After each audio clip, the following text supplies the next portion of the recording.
নমস্কার বন্ধুরা, আদাব। আমি সৈকত ভট্টাচার্য এলাম লাইভে। তো আজকে আমাদের যেটা বিষয় সেটা হলো সমাজতন্ত্রের উত্থান আমেরিকাতে।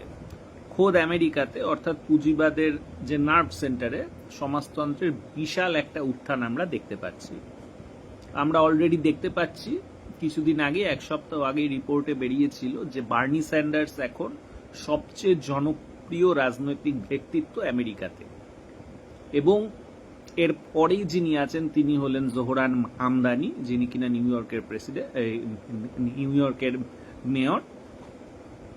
এবং এর পরে আছেন আলেকজান্দ্রিয়া ওকাসিও-কোর্টেজ, যিনি আরেকজন সমাজতান্ত্রিক নেত্রী বলে চিহ্নিত। পুরো যে গল্প, এবং সেখানে দেখা যাচ্ছে যে লিবারাল যে ডেমোক্র্যাট পার্টির নেতারা আছে তারা অলরেডি প্রচন্ড অজনপ্রিয় হয়ে গেছে। সমাজতান্ত্রিক যে ডেমোক্র্যাট নেতারাই এখন মোটামুটি জনপ্রিয়। এরা বলছে যে আমরা নরওয়ের মতো, সুইডেনের মতো, অর্থাৎ স্ক্যান্ডিনাভিয়ান সোশ্যালিজমের মতো একটা সিস্টেম আমরা আমেরিকাতে চাই। ইতিমধ্যে আমরা জানি যে জোহরান মামদানি কিন্তু নিউ ইয়র্কের যে ল্যান্ড রেন্ট, অর্থাৎ কিনা হাউজিং রেন্ট, উনি কিন্তু ফিক্স করে দিয়েছেন। একটা নির্দিষ্ট রেন্টাল প্রাইসের বেশি ল্যান্ডলর্ডরা চাইতে পারবে না, অর্থাৎ গরিব মানুষের যাতে নিউ ইয়র্কে থাকতে কোনো অসুবিধা না হয় সে ব্যবস্থা করেছেন। এছাড়া উনি ঠিক করেছেন যে বিদ্যালয়, তারপর নানা ধরনের ইকো পার্ক ইত্যাদিতে সরকার নিজে থেকে অজস্র খরচ করবেন। তবে সবচেয়ে গুরুত্বপূর্ণ যে কথাটা হয়েছে সেটা গতকাল বার্নি স্যান্ডার্স বলেছে যে তিনি একটা বিল আনতে চলেছেন সেনেটে, যেখানে এটা বলা হয়েছে যে বড় বড় যে এআই কোম্পানিগুলো আছে ওর প্রায় 50% ন্যাশনালাইজ করতে হবে, অর্থাৎ রাষ্ট্র তার 50% শেয়ার পার্মানেন্টলি কিনে নেবে। অর্থাৎ যে নতুন করে একটা ন্যাশনালাইজেশনের ঢেউ উঠতে শুরু করেছে, এবং বলা হয়েছে ওটার যে ফান্ডটা, সে ফান্ডটাকে পাবলিকের জন্য, জনসাধারণের জন্য ব্যবহার করা হবে। অনেকটা নরওয়ের মতো, যেখানে কিনা যে একটা হলো যে সোভারেন ওয়েলথ ফান্ড ইউজ করা হয় মূলত অয়েল বিক্রি করে। এক্ষেত্রে এআই থেকে যে ইনকাম হবে, এআই এর যে বড় বড় কোম্পানিগুলো আছে ওর 50%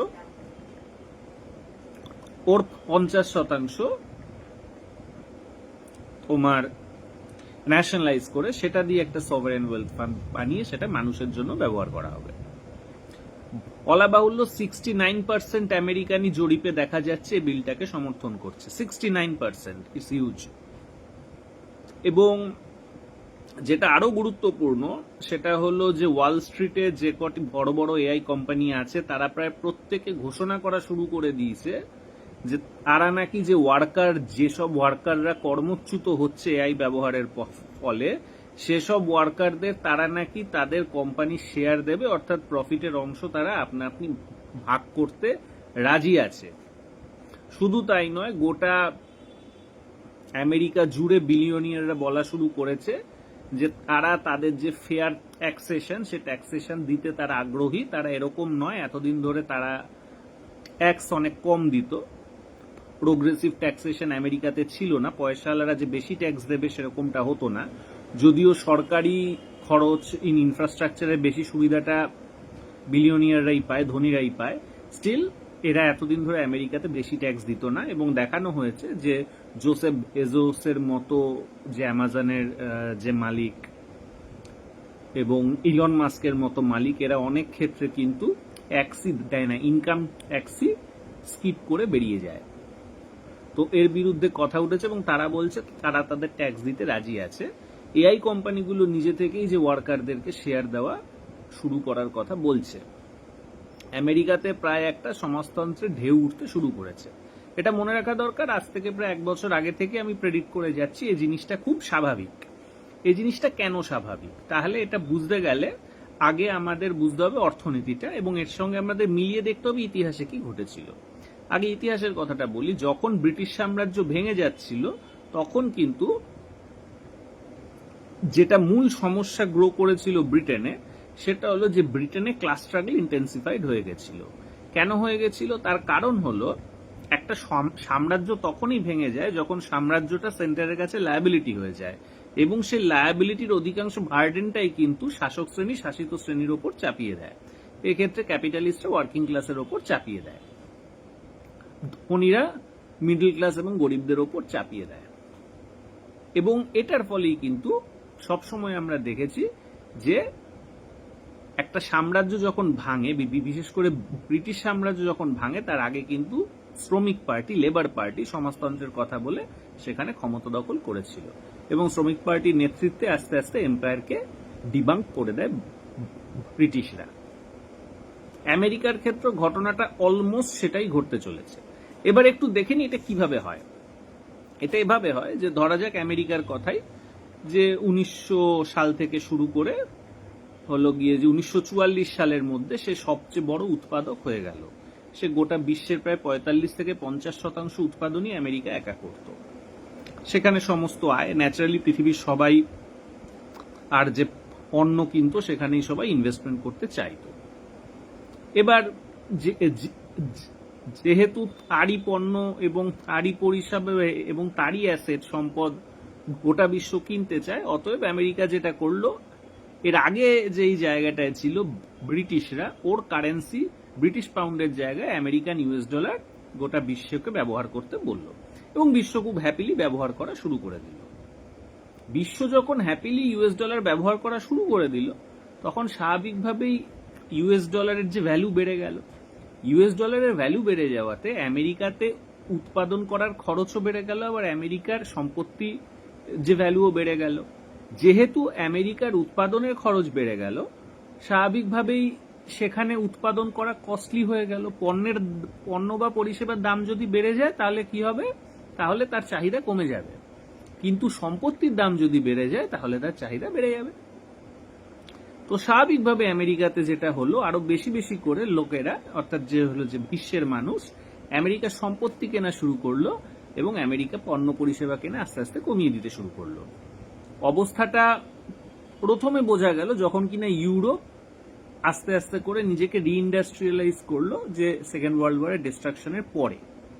তখন আমেরিকা যেটা করে সেটা হলো ইউএস ডলারের যে গোল্ডের সঙ্গে যে নির্দিষ্ট মানে হারটা ছিল এটাকে ভেঙে দিল। কেন ভেঙে দিল? কারণ জাপানি আর জার্মান এক্সপোর্টের সঙ্গে আমেরিকান এক্সপোর্ট পেরে উঠছিল না। তখন তারা কি করলো? তারা সরাসরি ভাবে অ্যাসেট ট্রেডিং এর জায়গাটা ওপেন আপ করলো, অর্থাৎ অ্যাসেট ট্রেডিং করে স্পেকুলেশন করে প্রফিট করার জায়গা ওপেন করতে শুরু করে দিল। এবং তারা যেটা করলো, এটার জন্য খুব লো ইন্টারেস্ট রেট রাখতে হবে, নাহলে স্পেকুলেশন করা যায় না। এই লো ইন্টারেস্ট রেট রাখতে গেলে খুব লো ইনফ্লেশন রাখতে হবে, এবং লো ইনফ্লেশন রাখার জন্য তারা মূলত তৃতীয় বিশ্বে তাদের সমস্ত ইন্ডাস্ট্রিগুলো ট্রান্সফার করা শুরু করে দিল।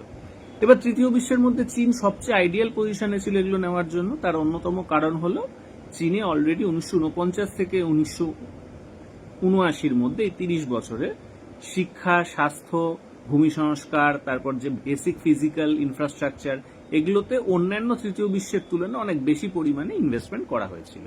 সুতরাং সেখানে একটা শিক্ষিত, রিলেটিভলি চিপ, তার মানে যে প্রোডাক্টিভ এবং চিপ লেবার সেখানে রেডি ছিল, যেটা সবার আগে লাগবে যে কোনো মালকে অল্প দামে বিশ্ববাজারে ছাড়তে। তো স্বাভাবিকভাবেই প্রথমে যেটা হলো যে লো ভ্যালু গুডস গুলো আস্তে আস্তে চীনে শিফট করে যেতে থাকলো। 2008-এর ক্রাইসিসে এসে বোঝা গেল যে অলরেডি চীনের যে উৎপাদন এতটাই বড় হয়ে গেছে যে আমেরিকা আর কিন্তু হলো গিয়ে যে লোন করে চীনের মাল কিনতে পারছে না। অর্থাৎ এটা বোঝা যাচ্ছিল এই যে প্রক্রিয়াটা শুরু হয়েছে, এই প্রক্রিয়াটার ফলে আমেরিকাতে আয় কম হচ্ছে, বৈদেশিক আয় কম হচ্ছে, সে এক্সপোর্ট কম করতে পারছে। অন্যদিকে তার কিন্তু বৈদেশিক যে ঋণ তার ঘাড়ে অনেক বেশি চাপছে, কারণ সবাই তার সম্পত্তি কিনছে। যখন আপনি আমেরিকার সম্পত্তি কিনছেন মানে কি? আপনি আমেরিকাকে যে ঋণ দিচ্ছেন বৈদেশিক মুদ্রায়, তার মানে আমেরিকার আয়ের তুলনায় ঋণের বহর, এক্সটার্নাল আয়ের তুলনায় এক্সটার্নাল ঋণের বহর বাড়তে থাকছে। অন্যদিকে চীনের কিন্তু এক্সটার্নাল আয়ের তুলনায় এক্সটার্নাল ঋণ অনেক কম থেকে যাচ্ছে, যতটা নেওয়া উচিত তার থেকেও কম থাকছে। এবার এই পজিশনটা আরো গাঁড়াতে শুরু করলো যখন চায়না ঠিক করলো শুধুমাত্র লো ভ্যালু বা মিডল ভ্যালু গুডস নয়, আমি এবার কিন্তু হাই ভ্যালু গুডসও চেজ করব। এটাকে বলা হচ্ছে চায়না শক 2। চায়না শক 1 ছিল লো ভ্যালু গুডস আর মিডল ভ্যালু গুডস এর ক্ষেত্রে, চায়না শক 2 হলো হাই ভ্যালু গুডস এর ক্ষেত্রে। অর্থাৎ দেখা গেল চায়না এবার যেগুলো কিনা হাইটেক গুডস, যেমন অটোমোবাইলস, যেমন কিনা সোলার প্যানেল, যেমন কিনা হলো গিয়ে যে লিথিয়াম ব্যাটারি, এমনকি তোমার হলো এয়ারক্রাফটস, এসবের ক্ষেত্রেও কিন্তু চায়না আস্তে আস্তে দেখা গেল যে আসল উৎপাদক হয়ে উঠছে। এটা যত হয়ে উঠতে শুরু করলো তত কিন্তু চীনের যে বৈদেশিক আয় আরো বাড়তে শুরু করলো। রিসেন্টলি সেটা $1 ট্রিলিয়ন ছাপিয়ে গেছে এক বছরে। এবং চীন এবার ভাবতে শুরু করলো যে আমার যখন নিজেরই আয় আছে, তখন আমি আর আমেরিকা ব্যাংকে জমা রেখে কি করব, আমি নিজেই একটা ব্যাংক খুলে বসি। অর্থাৎ আমেরিকান $এর জায়গায় চাইনিজ ইউয়ানের ব্যবহার চীন বৃদ্ধি করাতে চাইল, এবং বৃদ্ধি করাবার জন্য সে সুইফটের কাউন্টার, সুইফট হলো একটা কোড, যে কোডিং এর মাধ্যমে বিশ্বের যে অর্থ সঞ্চালন হয় এক দেশ থেকে আরেক দেশে যেতে পারে। এবার এটার কাউন্টার কোড হিসেবে সিপস বলে আরেকটা কোড কিন্তু চায়না তৈরি করে ফেললো, এবং আস্তে আস্তে সমস্ত দেশকে উৎসাহিত করলো যে সমস্ত পৃথিবী যেহেতু চীন থেকে মূলত যে মাল কেনে, পণ্য পরিষেবা কেনে, পণ্য কেনে মূলত, সেই জন্য চীন বলল যে তুমি আমার যে ইউয়ানই ব্যবহার করে এগুলো কিনতে থাকো। এবং এই জিনিসটা যত বেশি হতে থাকবে তত কিন্তু আমেরিকার পক্ষে যে ঋণ পাওয়ারও কঠিন হবে। এবং আমরা সৌদি আরব সরকার থেকে অজস্র সরকারকে দেখেছি যে তারা কিন্তু পেট্রোডলার ঋণ যে রিনিউ করেনি। কেন করেনি? কারণ তারা দেখতে পাচ্ছে আমেরিকায় যে পরিমাণে ঋণ বাড়ছে সে পরিমাণে তার কিন্তু আয় বাড়ছে না, এবং এটা কিন্তু $এর হাই ব্যবহারের জন্য, হাই ভ্যালুয়েশনের জন্য। এবার এটার ন্যাচারাল আউটকামটা কি? এই যে ঋণগ্রস্ততা এবং এই যে অ্যাসেট ট্রেডিং এর প্রবণতা, এটার ফলে যেটা হচ্ছে যে ওখানে ইনইকুয়ালিটিও ন্যাচারালি বেড়ে যাচ্ছে। সম্পত্তির দাম যদি বেড়ে যায়, তাহলে একটা খুব গুরুত্বপূর্ণ সম্পত্তি হলো জমি, রিয়েল এস্টেট, হাউজিং, এগুলোর দামও হু হু করে বেড়ে যাবে। এবং সেই জন্য আজ 18% আমেরিকান কিন্তু হোমলেস। শুধু হোমলেসই নয়, এছাড়াও যে যেমন বাড়ি চায়, যে হয়তো কিনতে পারতো সে কিনতে পারছে না, তাকে হয়তো রেন্টালে থাকতে হচ্ছে, এরকমও প্রায় 25 থেকে 30% মানুষ আছে। তো ন্যাচারালি হাউজিং মার্কেট যে এত আগুন, এবং এর একটা বড় কারণ হলো $এর এত বেশি ব্যবহার, এবং যার ফলে আমেরিকার সম্পত্তির এত বেশি চাহিদা, এবং যার ফলে আমেরিকার সম্পত্তির উচ্চ মূল্য, যার মধ্যে অন্যতম হলো রিয়েল এস্টেট আর হাউজিং। এবং এটা সাধারণ মানুষকে, যারা কিনা আমরা বলি মিডল ক্লাস, ওয়ার্কিং ক্লাস, গরিব মানুষ, এদের অনেক বেশি করে এফেক্ট করছে। তো ন্যাচারালি এরা বলছে যে আমরা আর এই সাম্রাজ্য চাইছি না, এই সাম্রাজ্যকে তুমি যে ডিবাঙ্ক করো, এবং আরো বেশি বেশি করে অ্যাসেট ট্রেডিং এ পয়সা না ঢেলে তুমি পয়সাটা ইনফ্রাস্ট্রাকচারে ঢালো, সাধারণ মানুষের স্বার্থে ঢালো। তো এই জিনিসটা আমরা এর আগে যে দ্বিতীয় বিশ্বযুদ্ধে পরে আমরা যে ব্রিটেনেও দেখেছি, আমরা অলমোস্ট একই জিনিস এখন আমেরিকাতেও দেখছি। ইতিমধ্যে আরেকটা কথা বলে রাখি, চায়নাতে কিন্তু অন্যদিকে, যেখানে ইউয়ানের ব্যবহার ওর যে অর্থনীতির তুলনায় অনেক কম বলে বিশ্ববাজারে, সেখানে উৎপাদন অনেক বেশি। এবং শুধু উৎপাদনের কেন বেশি? কারণ সেখানে উৎপাদন অনেক কম খরচে তৈরি হচ্ছে, উৎপাদনের যে মূল্য অনেক কম, এবং শুধু তাই না, সেখানে সম্পত্তির মূল্য অনেক কম। এতটাই কম যে বিগত 2026-এ এসে দেখা যাচ্ছে চীনে যে জমির দাম এবং চীনে হাউজিং এর দাম আসলে 2006 লেভেলে নেমে গেছে। 2006-তে যা ছিল 2026-এও তাই আছে। এই যে লো কস্ট অফ হাউজিং, এই লো কস্ট অফ হাউজিং স্বাভাবিকভাবেই চীনের সাধারণ মানুষকে অনেক বেশি হাউজিং কেনা অনেক বেশি সহজতর করে চলেছে। যারা কিনা পয়সাওয়ালা তাদের ক্ষতি হচ্ছে, কারণ তারা অনেক ক্ষেত্রে এক্সট্রা হাউজিং কিনে রাখে এবং সেগুলোকে কোল্যাটারাল রেখে টাকা তুলে তারা হয়তো বিজনেস করে। কিন্তু চীন সবসময় বলেছে এইরকম কোল্যাটারাল রেখে বিজনেস করে নানা ধরনের স্পেকুলেশন করা, অর্থাৎ আমি একটা হাউজিং কিনলাম 1 কোটি টাকায়, তারপর ওটা বিক্রি করে দিলাম 1.5 কোটি টাকায়, যে 1.5 কোটিতে কিনলো সে আবার 2 কোটিতে বিক্রি করলো। এই স্পেকুলেশন যাতে না হয়, যেটা খুব স্বাভাবিকভাবেই হতে থাকে একটা ক্যাপিটালিস্ট ইকোনমিতে, সেটা যাতে একটা সোশ্যালিস্ট ইকোনমিতে না হয়, সেই জন্যই কিন্তু হাউজিং এর প্রাইস চীন সরাসরিভাবে কন্ট্রোল করতে থাকে এবং সেটা ফেলে দেয়। কিভাবে ফেলে দেয়? এক্সট্রা হাউজিং বানিয়ে। চায়না ব্যাপক পরিমাণে এক্সট্রা হাউজিং বানিয়ে রেখেছে, এক্সট্রা শহর বানিয়ে রেখেছে, মানে এত বেশি পরিমাণে হাউজিং আছে, মানে সাপ্লাই এত বেশি যে প্রাইস অনেকটা পড়ে গেছে। তো এই যে প্রক্রিয়া, এই প্রক্রিয়াটাই হলো আমরা এখন মূলত যে আমেরিকাতেও আমরা এখন আস্তে আস্তে দেখতে পাচ্ছি, যেটা অলরেডি ব্রিটেনে হয়ে গেছে, এবং ব্রিটেনে যেভাবে শ্রমিক পার্টির উত্থান হয়েছিল, সমাজতন্ত্রের উত্থান হয়েছিল, আমেরিকাতেও অলমোস্ট একই জিনিস আমরা আগামী দিনে দেখতে চলেছি, যেখানে আগের থেকে এম্পায়ারটা অনেকটাই যে লুজেন্ড হবে, এবং আমেরিকা অনেক বেশি করে স্ক্যান্ডিনেভিয়া অথবা ইউরোপিয়ান সোশ্যালিজমের মতো সেখানে অনেক বেশি করে কিন্তু যে সরকার সরাসরি হয়তো হাতে হাতে টাকা দেবে, হয়তো নানা ধরনের এনভায়রনমেন্টে খরচ করবে, হয়তো নানা ধরনের ইকো ফ্রেন্ডলি জিনিসপত্র করবে। কিছুদিন আগে বার্নি স্যান্ডার্সের আমি একটা লেকচার শুনছিলাম, সেখানে দেখলাম ঠিক করা হয়েছে যে শিক্ষকদের সংখ্যা বাড়াবে, কারণ মানে সরকারি শিক্ষাই বেশি আমেরিকাতে, তো প্রচুর পরিমাণে শিক্ষক রিক্রুটমেন্টের কথা বলা হয়েছে। তো এই সমস্ত বিষয়গুলো আস্তে আস্তে ওই সমস্ত জায়গায় ছড়িয়ে পড়বে, এবং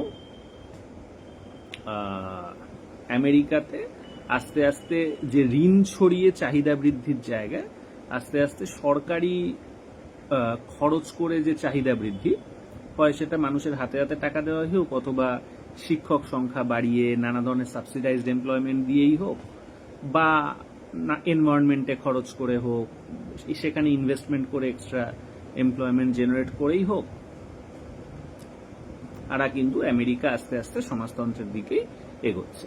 এর একটাই কারণ যে যত অটোমেশন হবে, যত প্রোডাক্টিভ ফোর্সেস বাড়বে, তত সাপ্লাই পোটেনশিয়াল বৃদ্ধি পাবে। অন্যদিকে কিন্তু এই অটোমেশনের জন্যই তত বেশি পরিমাণে এমপ্লয়মেন্ট তৈরি হবে না, এবং এটার জন্যই কিন্তু সব মানুষের হাতে যতটা টাকা পৌঁছলে পুরো যতটা সাপ্লাই তৈরি হচ্ছে সেটা কেনা যেত, অতটা টাকা মানুষের কাছে আসবে না। সেই টাকাটা মানে হয় সরকার মারফত মানুষের কাছে দিতে হবে, তা নয়তো ঋণ মারফত ফাটকাবাজি করে মানুষের হাতে দিতে হবে। এই ঋণ করে ফাটকাবাজি করে যে দেওয়ার যে সিস্টেমটা 1980-র দশক থেকে 70-এ একটা স্ট্যাগনেশন চলেছিল, এবং 80 থেকে যেটা গড়ে উঠেছিল সেটা মোটামুটি এখন শেষ হয়ে যাচ্ছে।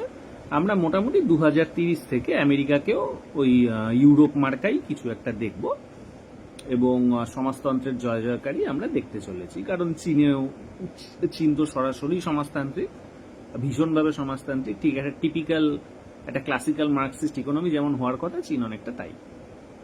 সোভিয়েত কখনো ক্লাসিক্যাল মার্কসিস্ট ইকোনমি ছিল না, সোভিয়েত মূলত একটা মার্কসিস্ট লেনিনিস্ট ইকোনমি ছিল, যেটাকে রিভলিউশনারি ইকোনমি বলা যায়। কারণ সোভিয়েত কখনো হলো গিয়ে যে মানে ওভার প্রোডাকশন জোনে যেতেই পারে, যেটা চীন 2008 সালের পরে পেরেছে। তো যাই হোক, তাহলে মোটামুটি আমরা কিন্তু সভ্য দুনিয়া, মানে ইন্ডাস্ট্রিয়ালাইজ দুনিয়া, উন্নত দুনিয়া, সেটা চীন হোক, রাশিয়া হোক, ইউরোপ হোক, আমেরিকা হোক, আমরা সমাজতন্ত্রের উত্থান কিন্তু দেখতে চলেছি মোটামুটি ভাবে। সেখানে সরকারি খরচ আরো বৃদ্ধি পাবে, এটসেট্রা।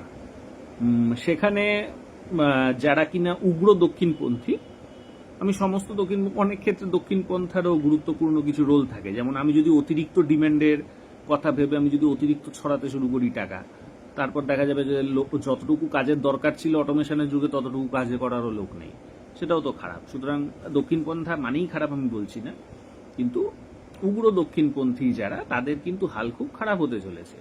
উগ্র দক্ষিণপন্থীদের বাস মোটামুটি ইসরায়েল, ইন্ডিয়াতে আরো স্পেসিফিক্যালি বলতে গেলে যে গ্যাঙ্গেটিক বেল্ট, গুজরাট অ্যান্ড রাজস্থান, এবং আমেরিকাতে বাইবেল বেল্ট।